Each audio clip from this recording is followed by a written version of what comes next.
Howdy, it's tubalcain again. Be sure and watch all of the videos in this series where I took apart the quick change gearbox, the saddle, and other parts. But in this one I'm going to talk about the bed and the ways. I've already touched on that a little bit. This will be a short video. I'm just going to clean that up a bit. But I'm going to take the headstock off right now, and that'll be talked about in the next video. But in order to get it off, I did several things. I took the belt off, which was simple enough, and then the belt tensioning device, just a pin, and then there was a guard over here that I took off some time ago, and then I also took off this guard because it has the wiring on it and the switch, and I've already cleaned that up a bit.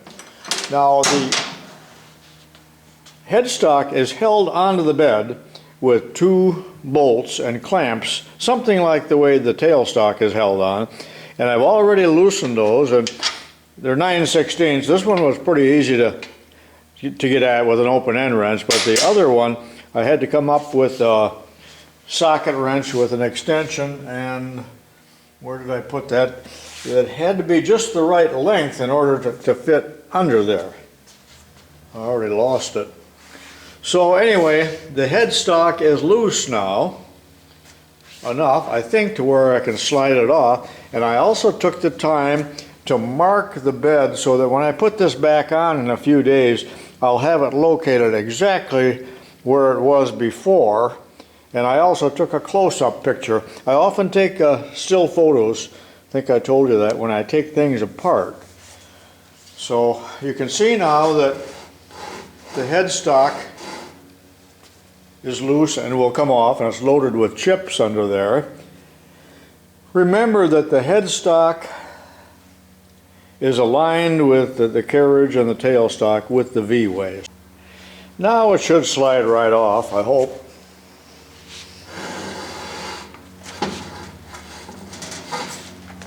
And it did. Well, there's a load of chips under the headstock, and there were two clamps like this holding it on. Now, it's to be expected that you'll find chips underneath the headstock that have just accumulated over the many, many years. So there's so many there, I think I'm just going to vacuum this all up because they're all over the place. If I can do so without vacuuming up my parts, I wish I would have set these off to the side. I'm a cleaning, scraping, brushing, vacuuming chips, and I got about half of them off. Then I'll degrease this real well, and there is of course all the traces of the original scraping right here, because there's been no movement on that, and that's the only evidence of scraping on the entire machine, and that doesn't surprise me. And you know, I always enjoyed that machine scraping. There you can see it. I'm using a Scotch-Brite to clean the ways and the bed. And I'm brushing down here to get the oil off, and then I'll wipe it with kerosene. But there are a lot of nicks on here too where people have dropped things, so I'm going to have to dress those off. But simply going to go back and forth like this and clean it up as well as I can. And it's already looking a little better. And if you look right in this area here, you're also going to see, where is it? All right, that's the line that I made to relocate the headstock when I put it back on. I know, and there you can see how beautiful the scrapings are. But you know, those scrapings are not very deep at all and are gone from any surface where there's movement very quickly. So I'll do all that off camera, and that does nothing other than to clean this thing, because we know that there's just a tremendous amount of wear, and I've talked about that before, and there's just not a darn thing that could be done with that other than to send this to some place where they would grind it, and then they would have to grind the tailstock and everything else to match, and the headstock. That would far exceed the cost of a really good lathe of any brand. So that's just not something that's practical to do. And now I'm going to do something I've never done in all the years in the business, and I'm going to take the rack off. I've already removed 1, 2, 3 flathead screws, and there's the 4th one, so let me remove that. And of course then the rack, which is nothing more than a straight gear, is going to drop free for examination and cleaning. And the rack, of course, is something that you can't see very well unless you get on your knees. And I do not expect this to be in bad condition, but it's kind of dirty. Well, kind of dirty. It's filthy, full of chips. And there isn't really a good way to clean that while it's underneath there. It's rather awkward. So let me clean that. And brush under here real well while I'm at it. Something like this, full length.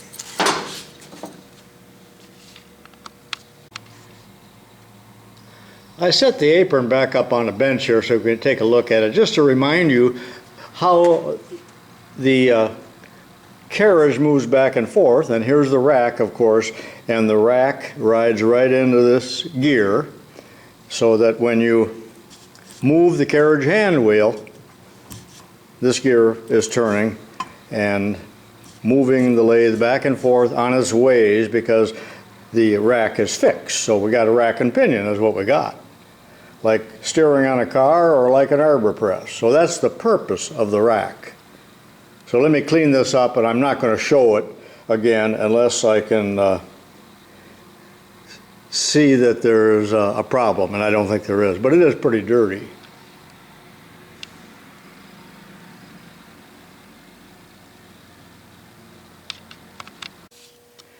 The bed's about as clean as it's going to get, even though it doesn't look like it, and it really needs a coat of paint, but it's not going to get it. But I'm really reduced down to the base elements here, other than if I wanted to get the feet off, if you want to call these feet or pedestal or whatever it is, this would have to be taken off of the bench, and then there's 4 screws that come up from the bottom on each end that hold the bed onto the base.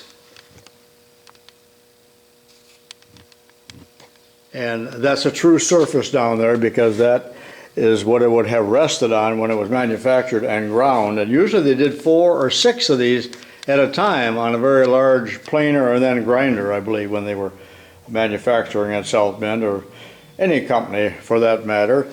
So what I'm going to do here is put the rack back on. And that's all I'm going to do for a while, as I turn my attention to the headstock, which will be covered in the next video. And then when I remount the headstock on the bed, I will show that in that next video. But it's disappointing, the condition of the ways, but I knew that before I started here. And then later on in a video coming up, I will go over, I'll probably cut a thread and take some cuts and see how accurate or inaccurate it is, but I think it's going to probably be still a very functional machine. So that concludes this video on the bed and the ways, and this is tubalcain saying so long for now, and be sure and watch the other videos in this series.